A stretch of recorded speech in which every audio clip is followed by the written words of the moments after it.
Hallelujah. It's working. That's great.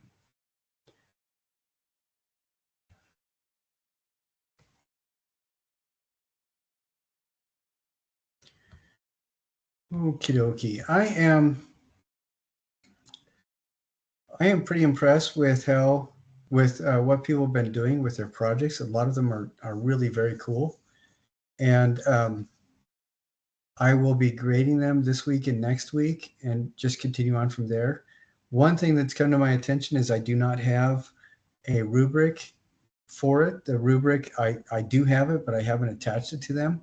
So I will work on that and get that in there right away. The only issues that I see people have, the biggest one is citations, making sure that the citations are up to snuff, following correct MLA format, uh, including the accessed on phrase for each citation and having everything alphabetically organized. The other issue that shows up every once in a while is somebody submitting something that is not within the scope of the class. And so again, the scope of the class is artsy fartsy stuff that people have produced from before time was time until 1350, pretty much. And so somebody asked if they could do Maori and Maori art, like Tomoko, and that is perfectly fine because one of the modules um, that we'll talk about in November, I think, is Oceania and Mississippian culture. And both of those we're doing at about the same time. And Maori fits right in with the Oceania cultures. So that is just fine. And if anybody else has any questions or concerns about what kind of projects they can do, I will stay on after we're done with class for a bit and feel free to ask me. It's good to see Jacob, Milo, Aubrey, Ryan, and Joey all here. It's nice to know who the A students are. That's kind of a joke. Yeah, Ryan. That's kind of a joke, but not really. I have noticed a lot of people get A's, whether or not they're on the live Teams call. But I have noticed that the percentage of people getting A's in general is higher for people that are able to attend the Teams call. And I've also noticed that the people that, um, or the frequency of getting an A is also higher when people are able to watch the recording within the first 3 or 4 days. Just an interesting correlation.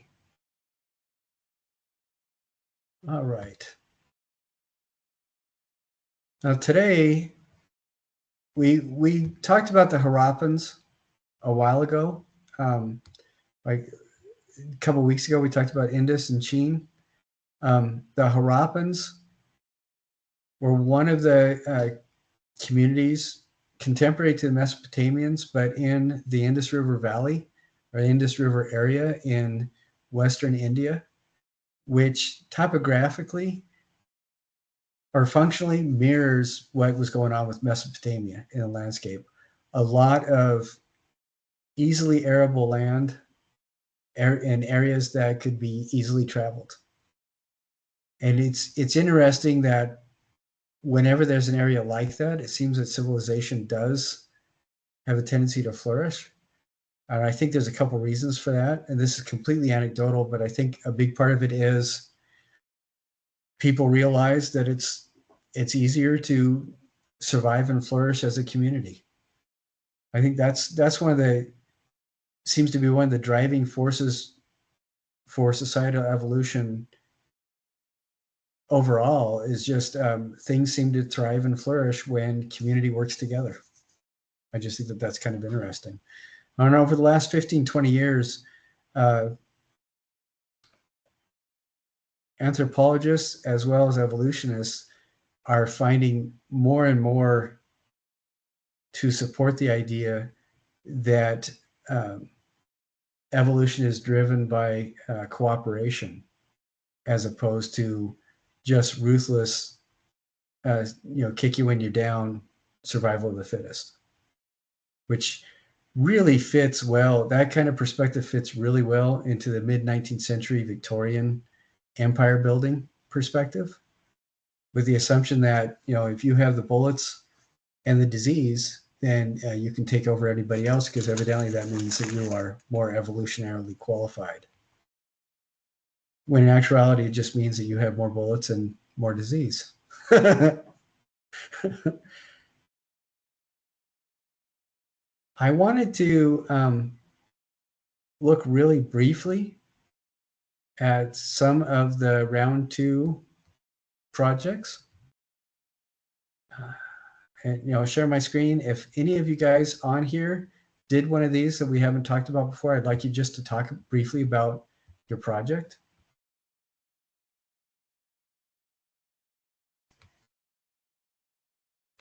So if you're on here today and you see your project as we scroll down and you haven't spoken about it already, please talk about it. Is Aubrey here? I'm here. Would you mind talking briefly about your pinch pot, your Neolithic pinch pot? Yeah, sure. I actually, when we were doing that module, came up with the idea for the project during that time. I just haven't had the time or the means to carry it out until now. And it was actually a lot harder than I thought that it was going to be. My first attempt was an epic fail, unfortunately. But the second time I did it, I felt like I was able to kind of mimic their pottery maybe a little bit better, as best to my ability, not being in ceramics or a potter at all. But it was interesting. I also tried to incorporate in that first module the 32 symbols found in cave walls in Western Europe onto the pottery, because I was mimicking some Western pottery found, the shape of the pottery. And I thought to myself, okay, they had symbols and markings on their pottery and as well as on their walls. And so I kind of copied some of the symbols found on the cave walls in that the 2 pottery pieces that I did for that class or for this project. All right, that sounds really interesting. Thank you. And I just want you to know, if you guys do a project that you feel is an epic failure, I just try to remember that there is bound to be, out of 7-8 billion people on the planet, somebody who cares about you. So don't feel completely defeated. Well, most of us, there's going to be bound to be somebody who cares. I don't know if that helps or not, but joking aside, when you do this, Aubrey, have you ever done a pinch pot before? Like a long time ago in high school, taking like first term ceramics class, but that's been almost a decade, so not for a long time. So this pinch pot you made for the project was not an epic fail. It was the best pinch pot that you have made in the last 10 years. Exactly, correct. I did 2 of them, and the second one actually ended up pretty cool. So that's excellent. Great. All right. Is anybody else here who would like to talk briefly about their project? I can talk about my project a little bit. Okay, Marlo. I think it's further down, but my project was on Egyptian art. Okay. And similar to Aubrey, I thought of the idea really early on, and I had started it like almost the second week of class, I think. And then I kind of lost passion for it, and I did a different project. And then I came back to it this time around. But kind of what I did was I wanted to make egg tempura paint, and I wanted to make it using like chalk and spices and like kind of the things that I thought that they would have used at the time. And I also did a little bit of research as well, and I so I did some research on like the kind of art that they did and the kind of paint that they used and the minerals they used. And then I did some research on like the cultural significance. And then I used that egg tempera paint and I got just some like papyrus paper on Amazon. It's probably not authentic, but it was the best that I could. It was better than real paper. Um, but I got some papyrus paper and then I made the paint and I just like painted a design on that paper. Uh, and it turned out really, really funky, but it was a fun experience. That's great.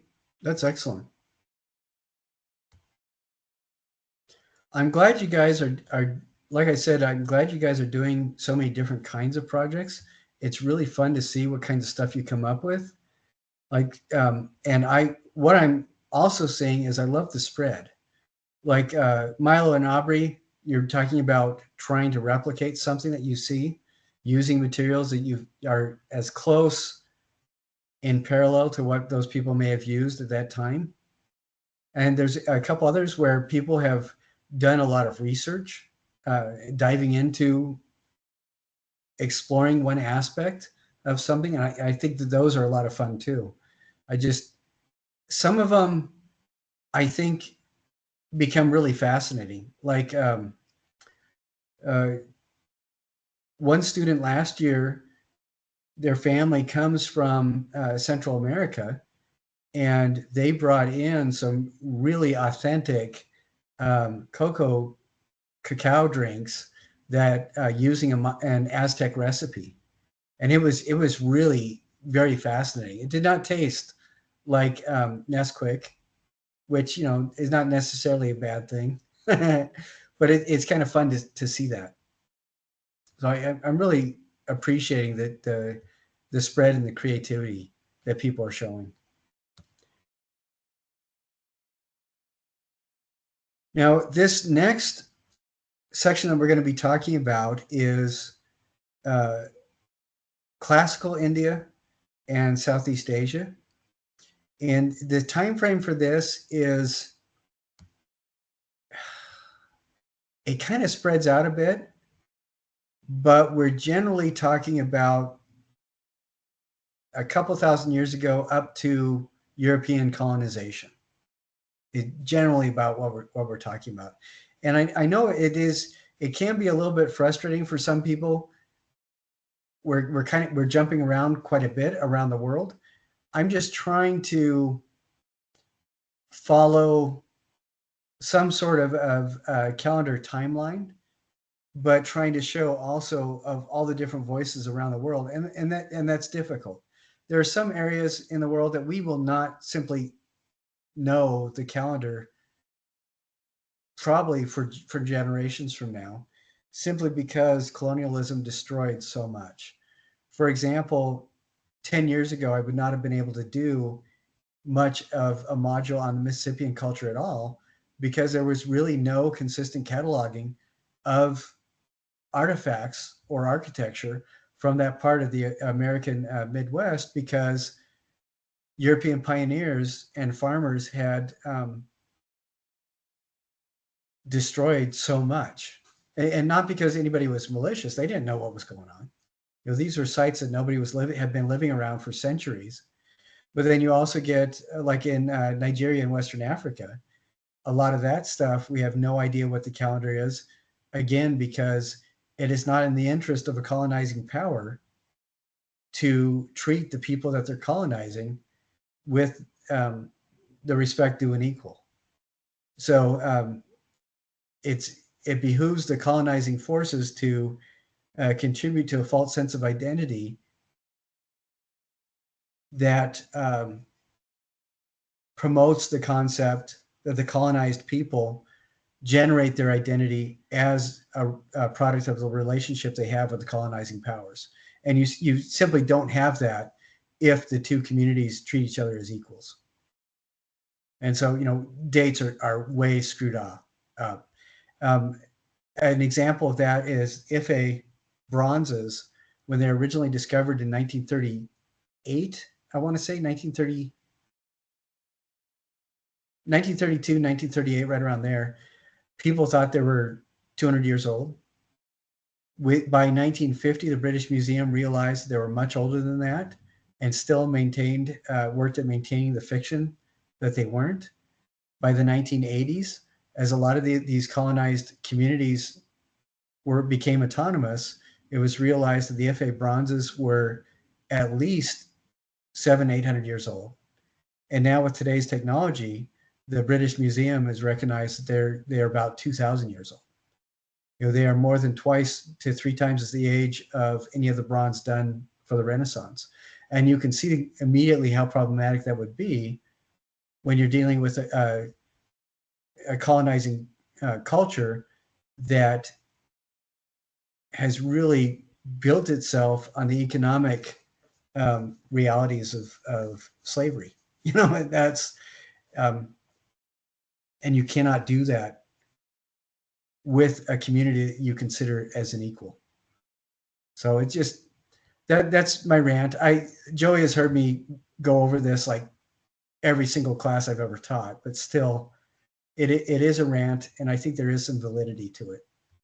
That's why our ancestors coming to the Americas viewed the people that were already here that had empires and who had republics and democracies, who had incredible, very advanced community structures. And instead of treating them as heads of state, as equals, as they did with any of the communities that they found in Europe, they called them tribes and chiefs. And a Lakota chieftain was not a chieftain, he was a king. And that's, I don't know, it bothers me quite a bit. And I think part of that is because I was raised with Dene brothers. And, when you have skin in the game, you see things a little bit differently than when you just watch Burt Lancaster with skin paint portraying a Native American warrior, on TV. Anyway, sorry for the rant. The sermon is over for the next 20-30 minutes. So the area that we're going to, I'm sorry? I'm sorry, I was slow. I was just saying I appreciated your rant. Thank you. Well, there is something to think about, and I'll say this really quick, and then we'll move on. There is enough archaeological evidence to show that human beings have been almost on every spot of the planet that is not continually covered by snow several times. You put your foot anywhere in Utah, and statistically, at least 50 other people have stepped in that spot before, going back the last 15,000 years. So that's something to think about. But anyway, moving on. We are going to be talking about classical India and Southeast Asia. And so the area we're talking about is right through here, if you guys can see my mouse, and through the archipelago right here, and a lot of these islands and these communities right through here. What is really fascinating to me is one of the things that I love thinking about is the idea of Atlantis. And we have a very, I don't know, people my age and older remember that there were a lot of really fun movies in the 70s where people would get caught in the Bermuda Triangle and find their way to Atlantis. And Atlantis is this idea that there's this lost civilization that everybody is really hoping there's still evidence of. And what's fascinating is if we look in this area, and you guys can look this up online, as many times as you want. Remember a couple of weeks ago, we were talking about Dwarka? Dwarka is an area that is right around in here, I believe, right in this area. And it was supposed to be a city that was a mythical Atlantis for India that Shiva ruled. And what is really fascinating to me is that it was supposed to have its heyday at about the same time as Göbekli Tepe did, over in Turkey, over here. That's long enough ago that the ocean level was at least 50 to 80 feet higher than it is now.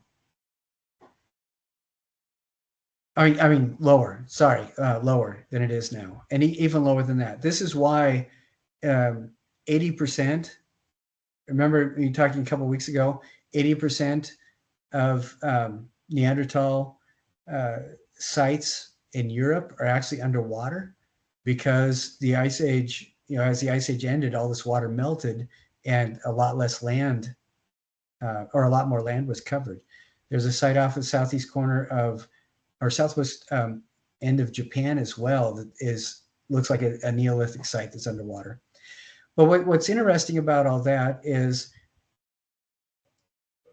an Indian trained Indian national archaeologist got a hold of one of these mini sub cameras, and he went to the area where legends told the Dwarka were, looking down 50 to 80 feet under the surface of the ocean, and he actually found and photographed streets set out in a grid pattern, and homes and buildings and structures that had been underwater, undiscovered for thousands of years, but were still part of that legend of the Indian version of Atlantis. Something else you guys probably don't know about is right around this area, right around through here and right through here, was something called Adams Bridge. I don't know, have any of you guys heard of that, Adams Bridge? It was actually used as a caravan trade route until about 300 years ago, when a series of storms in the Indian Ocean were so violent that it washed it away. So it was a land bridge connecting all this area right through here. And which is another Atlantis. And when you look in Malaysia, Pendek, Nadang, I'm sorry, we'll get to the name, but there is actually a temple that is built with these basalt columns that where the base is about 20 to 30 feet under the surface of the ocean, which means that base had to have been built about 8,000 years ago. But because the French and British colonizers of the area, you couldn't have civilization that was so stable with such a strong history, they said it was only 400 years old. And some of these other sites like Angkor Wat we'll look at for a long time was only thought to be a couple hundred years old, but there's evidence that it was planned out for 1,000 years before a lot of the temples were even built. I just think that stuff like this is absolutely fascinating. Anyway, so I would recommend watching the history of India. And there is some fascinating stuff about science in India. One of the things that is so incredible to me about India is that it has one of the longest lasting written records of any other civilization. I think I spoke about a while ago that one of the longest lasting verbal histories is in Australia with the indigenous Australians, where they have a verbal history that goes back 50,000 years. You remember me talking about that? And the griots in Western Africa that will remember epic poems that are thousands of years old. But in India, you have a written language, one of the oldest written languages on the planet, where you have history that is recorded thousands of years ago. And as a result of that, there are statistical sciences that are available to people from India that the rest of the world thinks are either pseudoscience or nonsense. And a couple of those things is you'll probably recognize the term from Harry Potter movies, occlumency, which is a way of extrapolating potential disease through the statistical manifestations of that disease in eyes. That was a statistical science that was actually pioneered in India, and it works pretty well with 80 to 90% accuracy, simply because doctors in India have been recording what eyeballs look like and the correlation is statistical data between that and other physical symptoms for about 3,000 years. So, and then palmistry, that was popular in Europe, and then in Salt Lake. I think it was actually Joseph F. Smith's mom was a palmist in Salt Lake. But palmistry, it got its start in India, and there was a lot of statistical correlation that people found because, again, of thousands of years of records of the lines on a palm, and then the journal of or doctor's records of what was going on with the person. Of course, you got Ayurvedic science, medicine, and several other things coming from India. And this stuff is not pseudoscience. It actually works. And the reason why people know that it works is because, again, of thousands of years of records and statistical evidence. So in this, what this is right here is a very ancient painting. And we can see Shiva here with his with a couple consorts, most likely. But this is a lintel from a very old building. And this is a mural. I'm sorry, I was trying to click on it so I could share it with you. But this mural is quite old. What it depicts is some of the foundational religious mythology that is central to the celebration of Hinduism. What we're looking at is an individual who's blue. This is most likely going to be Shiva, and then surrounded with a number of other people in different activities. This is probably one of his consorts. So this could very well be Shakti or somebody else. And see somebody over here in their living space, just, living their best life kind of thing. What is interesting about this is, how can I say this? How this fits into Hinduism.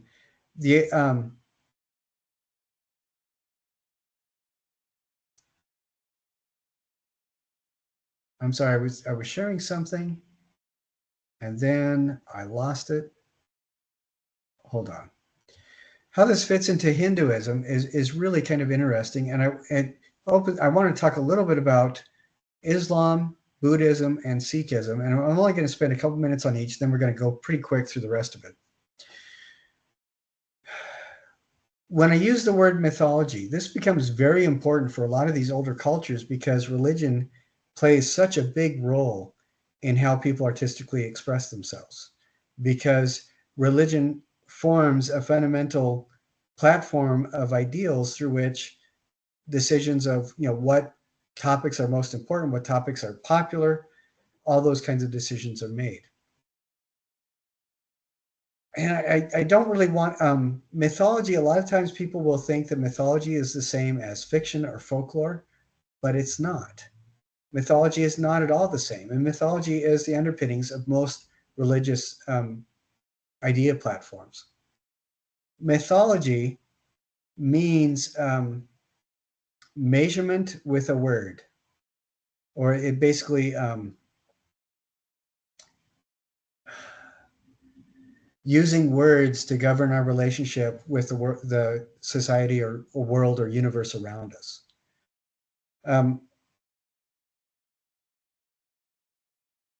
It's not pretend, it's not folklore. It is the structure of ideas that people use to formulate their relationship with everything that they observe. So for an example, today, our mythologies include things like our faith in physics, our faith in a pseudo understanding of how electricity works or how internal combustion engines work, our unexamined faith in the efficacy of the internet. This is faith because we don't know how this stuff works, but it does somehow. And faith is what we use to justify our belief that it's going to continue working. Mythology is not pretend, it's not fake. Mythology is the set of tools that we use cognitively to interact with the universe around us. That's what we use to justify our decisions, justify our emotions, and to justify our understanding of what happens around us. So if I say something, I got in trouble at church for saying this. I mentioned a phrase, the Christ myth, and a lot of people got upset. But for a Christian, the Christ myth is their personal relationship that somebody has with their understanding of that Jesus figure, and it fundamentally informs every relationship that they have. So myth is not pretend. Myth is not folklore. Myth is more real than the real, because myth is what you use to understand and govern your relationship with the real. Does everybody understand that, or what I'm trying to say? Yeah. All right, good. And the reason why, let's see. I am trying. Oh, here we go. My favorite current myth, sort of binds us all together, is money. Yeah, that's a huge one. Does anybody know what kind of monetary standard the U.S. uses? A fiat currency? Yeah, it's completely pretend. Thought it was called is. YOLO currency. Just kidding. I mean, it used to be the gold standard, but that disappeared in World War II, and it hasn't ever gone back. The thing that makes the U.S. currency one of the most stable currencies still is the fact that people believe in it, and that's primarily it. It's a currency built on faith, which should, I hope, scare you a little. So when I'm looking at, when we look at this kind of material, this kind of artwork, okay, she see Shiva as a godly form, representing the deification of the masculine. And we talk about this as a myth of the religious history. We're not saying that it's fiction. We're not saying that it's pretend. Not at all. We're saying that this is how people living at this time in this area viewed the governance of the universe and their relationship to everything around them. And I think, so it is more fundamental than reality. And that's something to be thinking of yourself, when you see these kinds of images showing up. So I'm going to talk about each of these things really quickly. Animism, each of these videos, they're only about 1 or 2 minutes long. Watch them, and it'll really help quite a bit. Animism is the idea that everything you encounter has something of a spiritual form to it. And that is easy to dismiss as being primitive. But if anybody has read anything about nuclear physics, we recognize things like the observer principle, where it is shown conclusively that the evidence of an electron's presence will appear where the observer expects it to.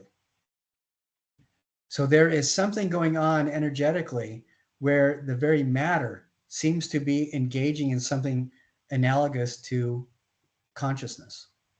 So the idea, what's that? I was just going to say, I work a summer program, like a STEM camp, and in the physics class that I TA'd for, they were talking about how light is both a ray and a wave, or a particle and a wave, or something Right. like that. Yeah. And what light is changes, like how it reacts changes depending on how you're viewing it. Like, yes, it's a wave normally, but then Richard's, when you view it, it's something else. yeah, that's exactly right. And you can also look up on YouTube. There's a couple things where it talks about the slit experiment with electrons. That there's a really good explanation of that. But yeah, thank you, Milo. That's really great, because animism was considered for a couple hundred years to be one of the most primitive of religious views. And we're finding out that it actually parallels expectations about particle physics today, which I think is fascinating. Another very ancient religious tradition is Hinduism. And in Hinduism,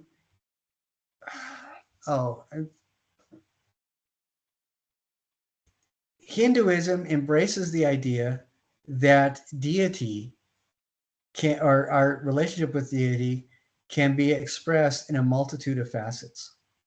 So you have Ganesh, who seems to be its own individual. He's the elephant-headed god representing wisdom and insight, but he's actually a facet of overall divinity. He's not necessarily his own concrete person, even though he can be representative as that. What's fascinating to me about this concept, Hinduism, where it embraces the idea that there are all these facets of divinity that can be expressed as their own individual, is that it opens the door for people to live peaceably alongside each other, even though they may have drastically differing views. Because you can, if you are a true practicer of Hinduism, you can say to yourself, my neighbor is just fine because the way that they worship is no threat to me because they're just worshiping a different facet of the same divinity that I follow. And so which makes it interesting to me, and I think that goes a long way in supporting the fact that 600 different cultures, 600 different languages, 600 different societies coexisted relatively peaceably in the area of India for thousands of years. There's so many different cultures and languages there right now. And then we look at Buddhism. Buddhism moved in about 2,000 years ago to India. And with Buddhism, you get this idea that there's still this cycle of birth and life, reincarnation. And the ultimate goal, parallel to Hinduism, is sublimation of the individual to the ultimate ocean of the divine. Somehow you lose yourself as you become fully qualified and become one with the universal mind. Then you get Islam, which is that moved into let's see if I can get back to the map. If we blow this map up a bit, Islam pretty much governed the top half to 2/3 of India right through here for quite a while, for about 600, 700, 800 years. And it still makes its feelings known. And then in the partitioning of India, the UK or England kind of supported the government of India and Pakistan to separate the Muslims out to Pakistan. And that is, Islam is a little bit later arrival religion-wise than these others. It started showing up maybe about 1,000 years ago. And that is where you're dealing with the Bible as the fundamental structure of the Word of God. And then the Quran is to clarify the inaccuracies that have been perpetrated through poor reconstructions and demonstrations of the Bible. And when Islam moved into India, the Islamic leaders very quickly realized that they needed to work with the people with them, and they became phenomenally wealthy and successful as they collaborated with their fellows in the 400 to 600 cultures that make up India. And then a little bit later on, Guru Nanak came along, and he found that there were still rifts that were appearing between Muslims and Hindus. and he became the focal point around which Sikhism was developed. And Sikhism, there's a lot of really wonderful things that the Sikhism brought, which one of my favorites is Langar, which is a dinner. It's a vegetarian meal that everybody can come to. Everybody is equal, and everybody sits on the floor together, and there are no weapons allowed. So you are forced to speak with your neighbor as an equal and as a person of respect. And a lot of problems were solved because of the Langars that Sikhism promoted, which I think is pretty remarkable. But those religions all come together in this area, and we're talking about India and Southeast Asia. So this article talks about the 400 areas, or 400 distinctive language groups in India. Then we talk about Southeast Asia. And we're looking at this map, we're talking about this area right through here. And even though there's about 400 to 600 groups right in here, there's about 20 to 30 really ancient groups from Malaysia and Cambodia, Thailand, Vietnam, in this area right through, and Burma, in these areas right through here. So you're still getting a lot of different communities and structures. I think it's very easy to walk into a food court in a mall and look for the Asian food counter, but even discounting all the communities and cultures that make up China, and there's easily 40 very distinct, separate, unique cultures making up China. It's hard to define any category, any group as being distinctively Asian, because Asia, just like North America or Africa, is a continental area with lots and lots of different ethnic groups and cultures and languages. Anyways, all of that, blah, blah, blah, was the preamble to this. So I'm just going to be going over this, showing you some of the highlights. And I really like you, as you go through, you will see that there are a lot of articles and videos. At the very least, scan those, check them out. And when you see something that is worth exploring, look at it more, please. Right? There's a lot of really fascinating stuff. This is from ancient India, and culturally, most of the groups in India, it is an area that is very hot, very humid, and the dress and grooming standards are different than what teetotaler European colonizers wanted to see. And so just like in ancient Egypt, men and women would both walk around without shirts on, which was very problematic for the Victorian aesthetic at the time.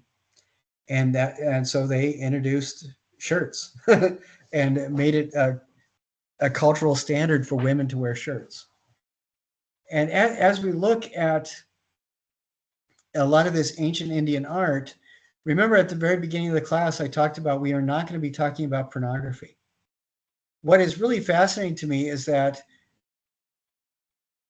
in Indian mythology, in religious Indian, in the religious mythology of ancient India, the universe came into being with Shiva and Shakti, with original deity being split into a masculine and feminine, Shiva and Shakti, and these two coming together in a dance to create the stars. And of course, that dance is a euphemism for I'm trying to think of a nice word for it. I'm sorry, I can't. Sex. That's what that dance is. It was sex that brought the universe into existence. And Shiva represents the divine masculine. Shakti represents the divine feminine. And so in a lot of the ancient Indian temples, you'll see things that the Europeans labeled as erotic imagery because they were people celebrating this connection of creation. And it's not. If your religion fundamentally recognizes that males and females coming together are what produce the energies that create the stars, that kind of imagery is not going to be erotic. What is it going to be?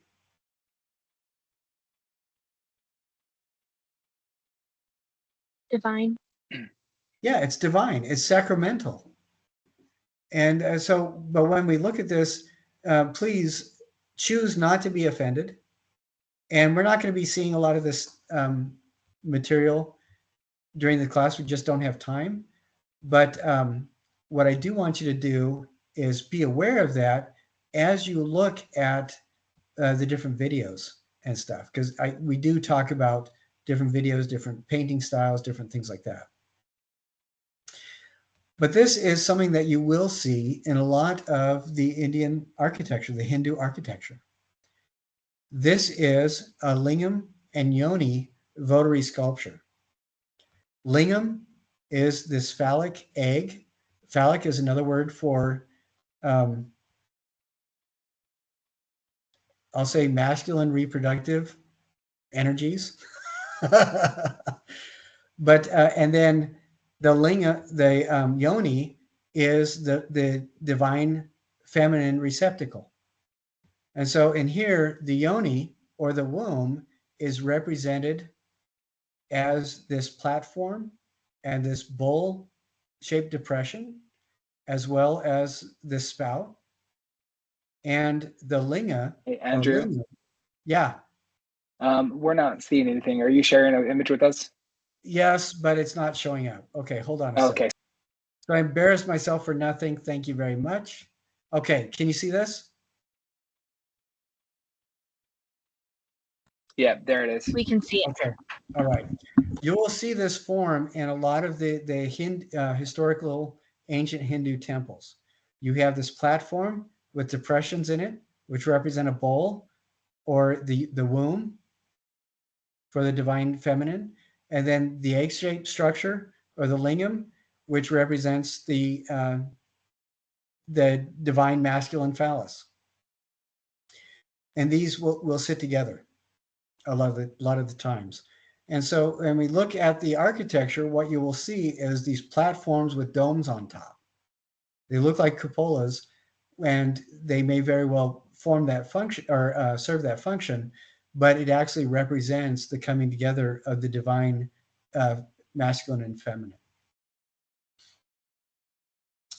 And we'll look at some of these temples showing up.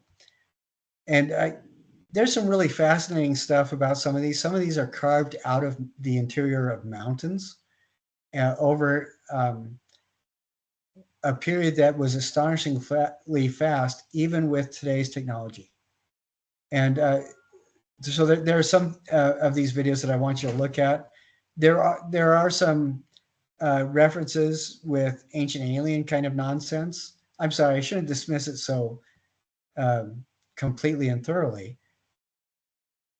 But there is some really interesting engineering that was going on with the construction of these sites that we're just simply not capable of understanding today with what people know that survives with the technology that folks had access to at the time. And I think that's really interesting.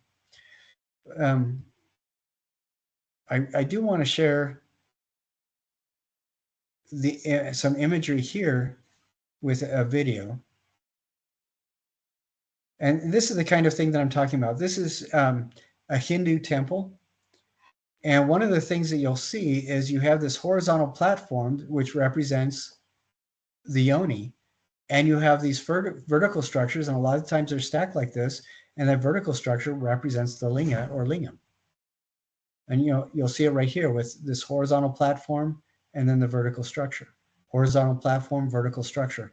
And here we have 1, 2, 3, 4, 5, 6, 7, 8, 9 of these horizontal platforms that represent yoni.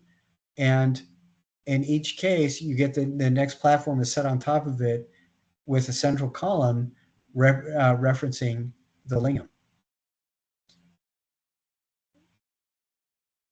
So you'll see that in several instances of historical Hindu architecture. But that is what we are looking at. That's what we're seeing. So is everybody seeing that kind of they're not just platforms stacked on top of each other. It's a yoni platform with a linga vertical piece, yoni platform, and they're set vertically to accentuate that idea of that dance between the celestial genders. And then we look at this. Southeast Asia was very fertile for the spread of Buddhism as well. Both of these, I think, are really interesting. Hinduism and Buddhism both celebrate the idea that there are successive layers of existence that our consciousness will travel through. And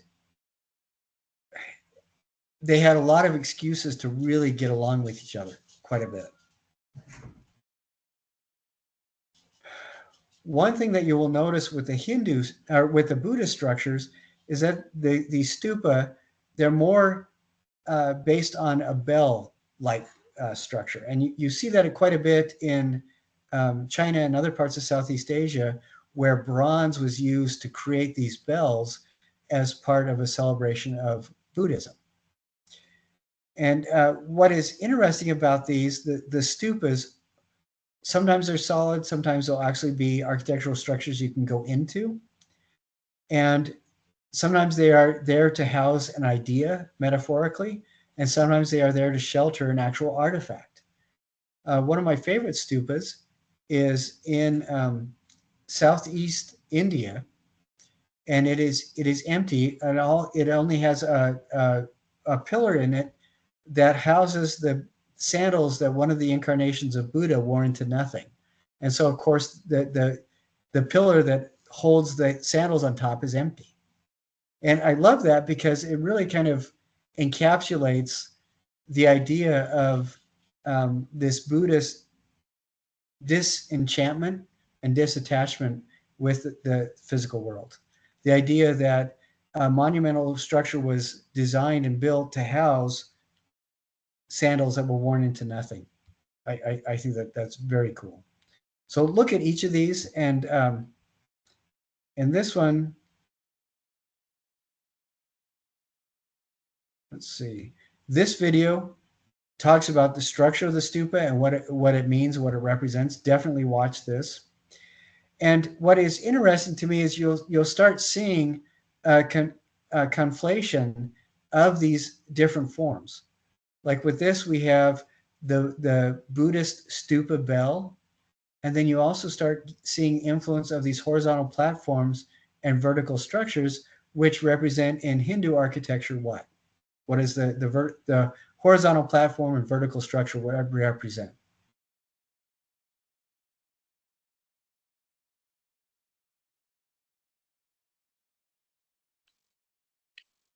Is it the two celestial genders?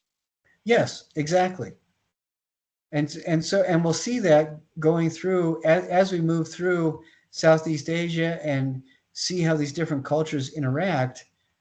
We'll see even more examples of this kind of cross-pollinating between these different ideas of Buddhism and Hinduism and forming the structures that are built. Now, the Ajanta caves, you look at this and you think, oh, they must have trucked these in. This is one of these structures that would be almost impossible to build with today's technology, because these are not pillars of stone that are brought in. This is all carved out of the inside of the cave. And I just think that is astounding. I have severe anxiety just contemplating if you were one of the workers, chipping away, and you made a mistake, there's absolutely no way to fix it. I mean, I just, that really makes me uncomfortable. But this has different paintings, it has different carvings, bas reliefs, and then full reliefs, walkthroughs, all sorts of really cool stuff. So definitely look at this. And this Encyclopedia Britannica article, I think, is good because it shows where the caves are in the side of a mountain and where they're carved. Different people have suggested that it took different lengths of time. And what they say is these were carved over a span of time covering maybe 800 years. But my suspicion is probably goes back even farther than that. Timeline, even further than that, I think. But in this, when you say BCE means before the Common Era, and CE means Common Era. So this is 1st century BC and 7th century AD. So definitely watch that. And then I do, in this, I have links to a couple other short YouTube videos as well that are really good.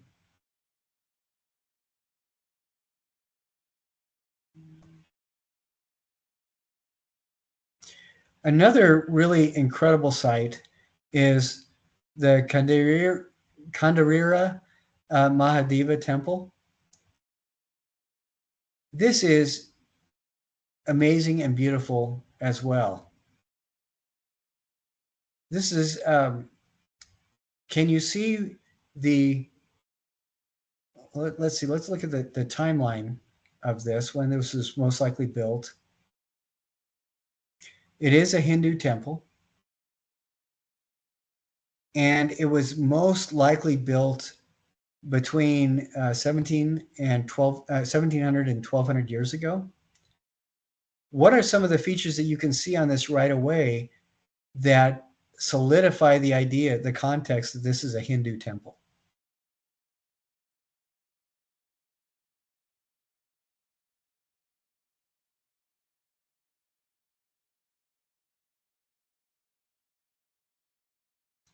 I'm seeing a lot of these horizontal platforms and a lot of these linga verticalities. Like here's one right up here. It looks like a UFO, of course. And on the top of each of these spires, there's another one. On the top of each of these smaller structures, there's a main yoni platform and linga verticality, and they're just repeated over and over again.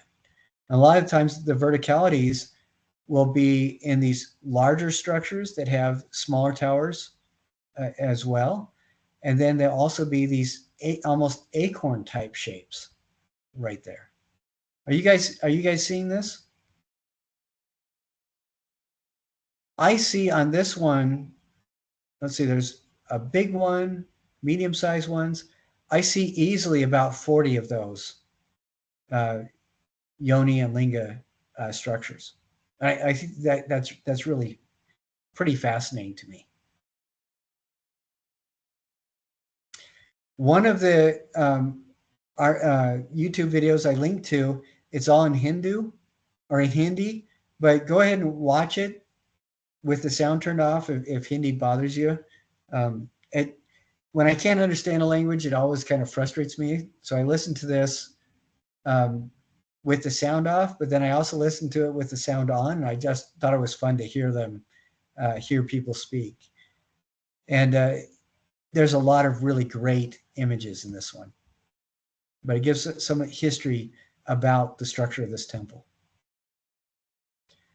Now, if we're going back to, now we're going to Southeast Asia, and I want to go back to the map really quickly that we saw.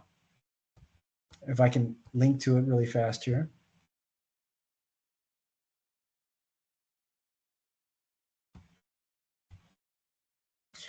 Okay, we're looking in this area, right through here.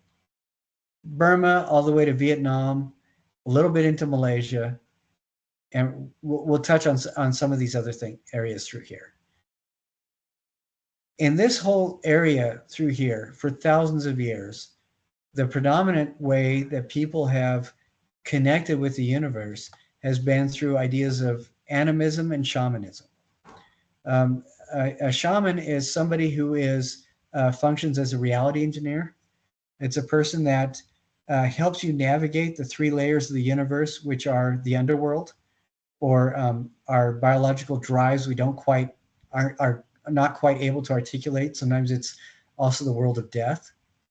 The physical realm, the salt plane that we inhabit with our physical bodies, and then the higher realms of thought and spirituality that that represents our aspirations. And so shamanism is a way of helping an individual navigate how they relate to their ancestors, as well as what physical things they need to do to make their body function properly, as well as how to resolve conflicts with things that they didn't even know were problems. And with this, you get a lot of Western misunderstanding. This is where dismissive notions about primitive magic come in, because a lot of the colonizers did not care to understand what was actually taking place culturally. Of course, Hinduism and Buddhism, as it came into this area with these rich traditions of shamanism and animism, it started to, you start getting a texturally rich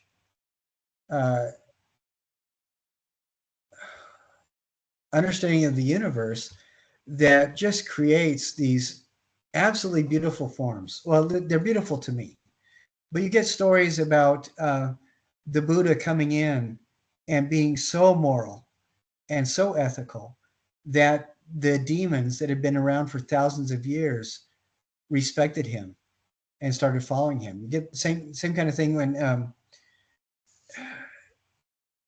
Hinduism cross-pollinates with a lot of these ideas, and it becomes okay to celebrate ancient traditions under an understanding that these are just different facets of universe-spanning deity. And what is fascinating to me is that, like, for example, Hanuman, the monkey expression of deity from Hinduism, takes on a very different form. Or you get this kind of spire where you get multiple bumps that represents the supreme knowledge that Buddha would have. This kind of knowledge bump sequence represents godly knowledge or connection with the spiritual realm, and demonstrates a person's closer approach to divinity. And I just think that there's absolutely amazing beauty to this. And I want to share this with you. Encyclopedia Britannica, I linked to this because it talks about some of the artwork. And what's interesting to me is the dates again. We're talking about relatively recent, 16th century to 18th century. My suspicion is that a lot of this culture that are being reported to us through a colonial lens of scholarship as being relatively recent is probably much older. And there are some images on this that are missing. And if you find that that's the case, please let me know, and I'll try to find a better article that shows actually some images. It's taking a long time to load, so I'm going to switch to another article instead. And of course, it's becoming problematic because my computer is not behaving with that one either. So let's see.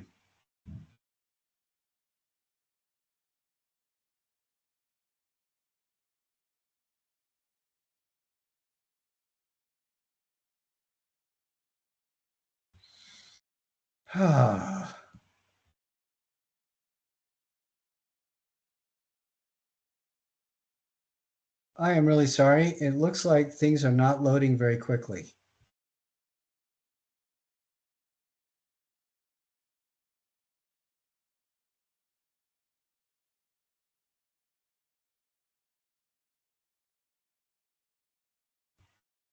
And if when they do show up, I'll go back to them. But this is one of the things that I think is pretty remarkable. Angkor Wat is a site that is reportedly only 500 to 700 years old. What's interesting about it, though, is as people survey the land around this temple complex, they realize that this is just one aspect of a much larger architectural environment, and the architectural environment spans thousands of acres. It is as big as some of the national parks in the U.S. And it looks like people planned this out over centuries. And it was just building programs that were under the auspices of different emperors that allowed the structures to be built. So it was planned for potentially a couple thousand years, even though there are some buildings that are only 500 to 600 years old. What's also fascinating about Angkor Wat is that there are areas that it looks like it was originally begun as a Hindu temple and then repurposed to be a Buddhist site in some areas.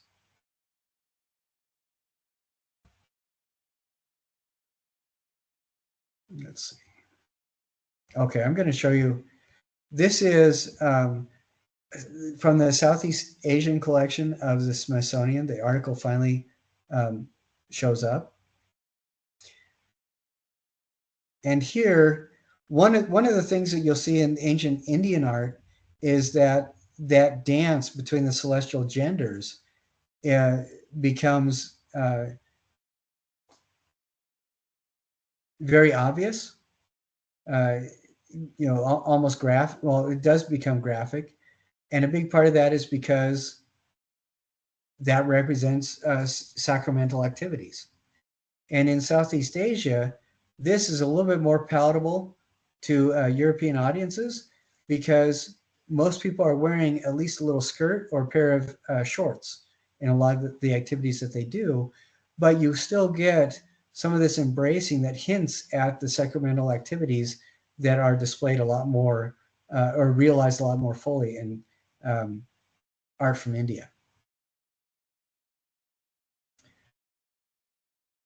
What is fascinating to me too is this is when you start seeing images of the Buddha showing up as more of an androgynous figure rather than a male. In China and Japan, for the most part, Buddha is shown as a man.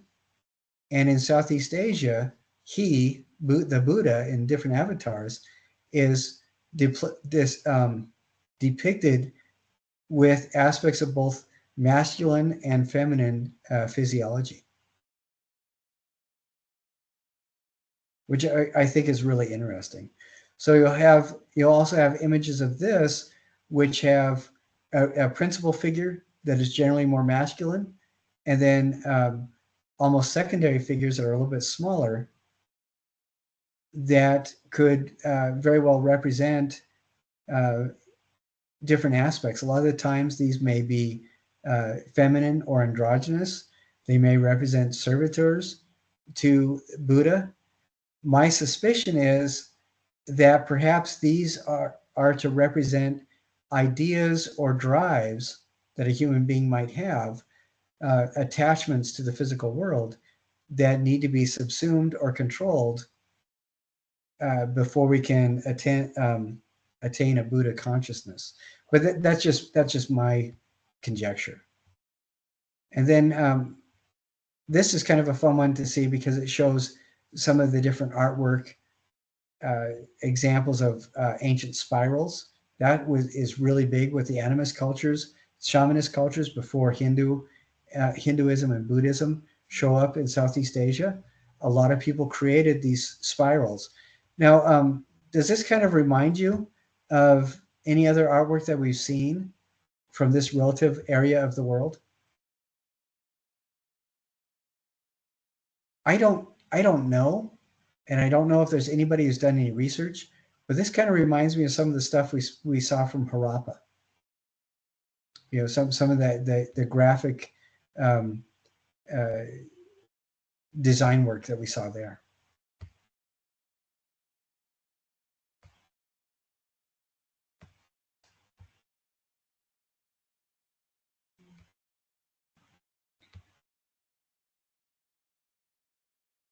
Okay, I'm dismissing a couple of the things that I think might be slowing stuff down. Okay, here we go. Now, Angkor Wat is right here in Cambodia. And here it says it was built in the 12th century, so about 800 to 900 years ago. What is really fascinating to me, and this is something that I think speaks to something called archaeoastronomy, which is something that if you guys would like to learn more about, go for it. Because as we look at some of these older cultures and even stuff that's made more recently, like archaeoastronomy was used in part for both the Chinese to determine where they were going to place their probe on the surface of the moon, as well as for the US when to define how the US government where they were going to put their moon landers. And same thing with Mars as well. But archaeoastronomy is this idea that astronomy can play a role in the placement of architectural elements to provide extra meaning or symbolism for whoever's using that architectural element. And what is interesting to me is the Egyptian pyramids are placed with the relative size and positioning to where the belt of Orion is. You know, the three principal pyramids. But in ancient Egyptian records, the cluster of stars that we see as Orion today actually represented something that was integral to their religion at the time. And the thing that kind of validates the idea of archaeoastronomy being a way to look at the placement of the Egyptian pyramids is that at least two foundations of uncompleted pyramids were discovered buried under several feet of sand in the Egyptian desert because people mapped out where pyramids might have been built if they were following Orion as a guideline for the relative placement of the pyramids. And you know, at least two pyramid structures were found that were not completed. Why that's important is that in Cambodia, the different buildings that make up this much more expansive network of structures, of which Angkor Wat is the center of, they're built around a placement of the stars in the constellation of Draco. And I don't know what that means, but it is interesting to me that the temple buildings were not just put haphazardly, but people were paying attention. Somehow the stars in the sky meant something that was important to them. So Angkor Wat is definitely worth checking out. And I think, let's see.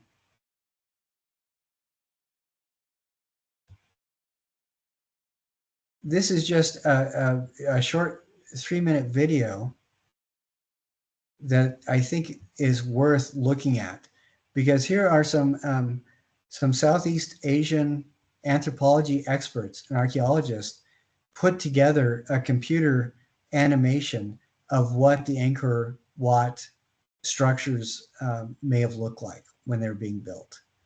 And it is pretty astounding. This kind of reminds me, when we were looking at Mesoamerica, this kind of reminds me of the Aztecs building their city in Lake Tenochtitlan.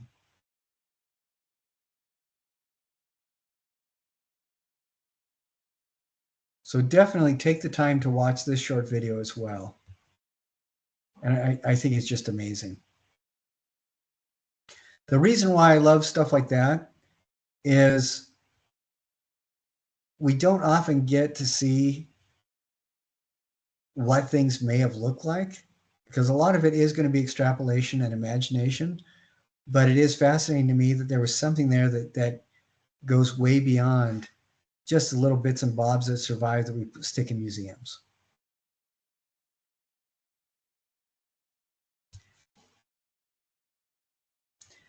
Now in Java, in Indonesia, Borobudur is a temple.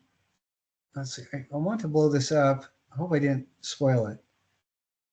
But what does this make you think of? When we think about Hindu and Buddhist architecture, what do you see in here that makes you think of Hindu architecture? And is there anything that makes you think of Buddhist architecture?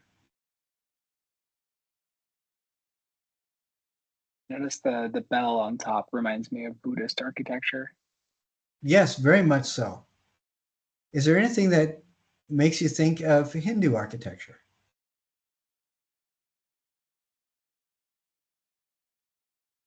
All the spires. Yeah, I'm seeing a lot of spires on platforms. And this is, I think, one of the things that's really fascinating is Angkor Wat is generally going to be Hindu, and Borobudur is generally going to be Buddhist. But I think we can see in both of them are built after the cross-pollination of both Buddhism and Hinduism into the area. And I think we can see kind of a blending of styles, where liturgically this is Buddhist, but it has a lot of that Hindu flavor to it. And I think that is just amazing.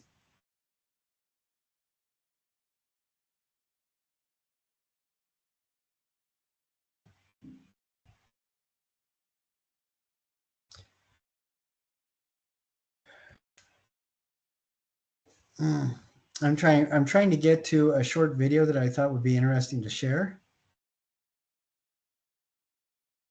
And I'm trying to get by all of the really irritating ads.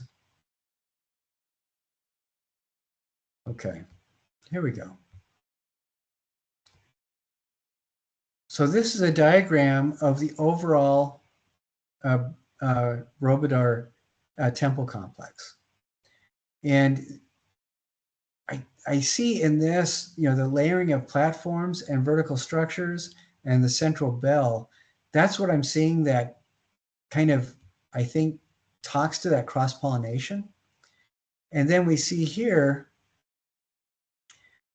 this is a cutaway view.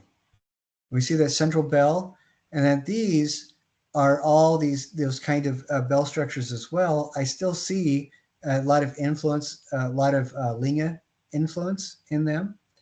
And then right here, it talks about how these are depictions of the Buddha's life. And just like how Western Christian culture celebrates stories from the Bible and tries to depict stories of the Bible to remind a person to live a virtuous life, to be ready for the next life to come. These depictions of stories about Buddha do the same kind of thing. And there have been multiple avatars of Buddha. Buddha is a special individual. The Buddha is so revered because he is an individual that began as something like a human being, inhabited mortal bodies, but rather than continuing a celestial journey in life after life to progress, once the Buddha found enlightenment, he elected and made the conscious choice. And I say most of his avatars are male. There have been several female avatars as well. But he has elected to come back to Earth and live an exemplary life over and over and over again to demonstrate the path to become that ultimate celestialized being and rejoin the universal deification of consciousness. And so that's what why these panels are important. You're not just celebrating historical events, you're also, as an observer, meant to contemplate these scenes and try to incorporate in your own life some of the lessons. And you can see these scenes look like to me about maybe a quarter to half the size of a human being, and with an awful lot of detail. And then this video is good because it gives some general areas that of the temple and what the different stories are. And this is really good example of these kinds of relief scenes. So very detailed carving. Again, these figures are maybe a foot tall, but you'll look at some of these. Remember, we talked a while ago about the misunderstanding that our ancestors until the Renaissance could not do photorealism. Look at some of these faces. If you saw a person that was used as a model for this face, is that clear enough that you could probably pick him out of a crowd? I mean, these are pretty photorealistic. And some of the gestures you see, some of the ways the hands are held, these are very specific. Like this right here is a very specific hand gesture. There was a language of the hands that was developed in this part of the world and codified in India. They're called mudras, where they are specific hand gestures that will show up, and they have been used around the world. Like in Christian imagery, one of the common mudras from India and Southwest China and Southeast Asia is this kind of a hand gesture. Does anybody recognize that from icons of Jesus?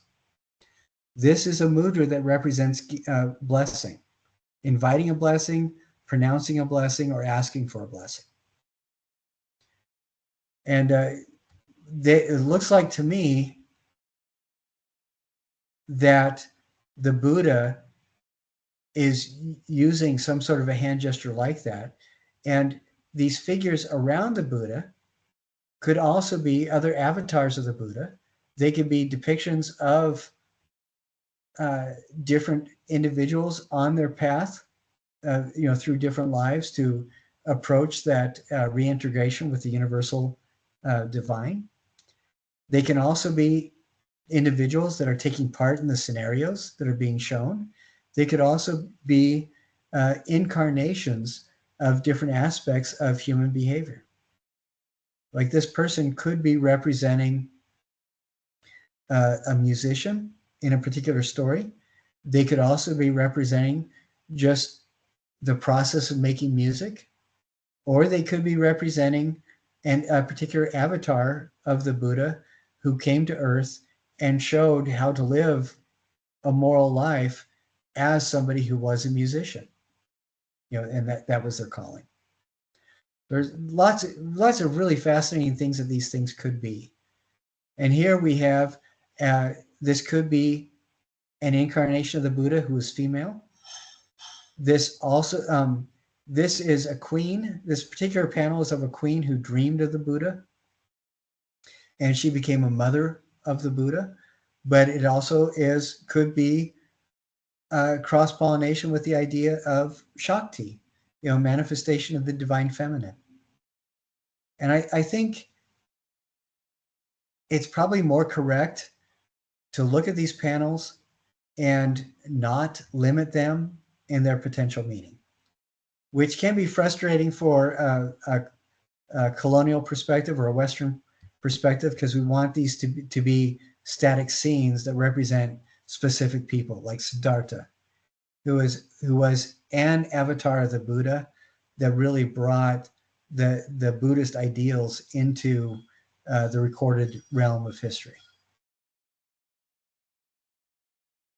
But this could just as easily be the incarnation of the Buddha as a king or prince and represent the divine masculine that is the responsibility of those in leadership roles to channel as they rule with integrity and benevolence.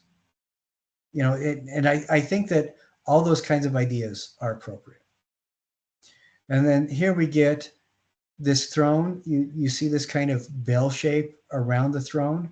This in Christian art becomes something like a mandorla or a portal that is behind a lot of the saintly type figures or Jesus figures or Pantocrator figures in Western art. It's one of these images that is cross-pollinated, and it represents a portal into the divine realm or a connection with the divine realm. And it became codified in a lot of Western art as kind of a body halo idea. And Hildegard von Bingen is one of the artists that we'll look at in about a month and a half, 2 months. And she was a visionary Christian who in her paintings during the Crusades shared a lot of this kind of imagery, which is really fascinating to me. Anyway. So as you go through this module, take the time to at least click on the links, look at it. Each of the videos are only a couple minutes. There might be a couple history ones that are a little bit longer. And if you're comfortable with the history, that's fine. But I think it's important to get kind of an appreciation, at least a kind of respect for the wealth of different cultures that came together. We're talking about roughly 750 distinct groups that spoke their own languages, had their own cultural traditions, that came together and are lumped together in an umbrella today of Southeast Asia and India. And you can really see the cross-cultural pollination between Buddhist and Hindu ideals with a little bit of that Islamic flavor coming in through the artwork that we see in this overall area. So take the time to click on those articles and look at the different videos. Now, I don't know that was an awful lot. It's kind of like spraying your head with a fire hose and hoping you catch a mouthful of water. But if you come in your weekly reflection, try to pick out 3 things that you can really dissect and look at through the lens of the 4 tools of artistic critique, which are, what's the first one? Describe. Describe. Excellent. What's the second one? Analyze. Analyze. Excellent. What's the third one? Interpret. Interpret. Excellent. What's the fourth one? Evaluate. Perfect. So look through that stuff. You know, that fire hose of information. Latch on to 3 things, and then write your weekly reflection. Just thinking about the cultural traditions that are present, that form a lot of the historical momentum behind the few artifacts that we see and examine from an art historical perspective. Any questions or observations about some of the stuff that we looked at?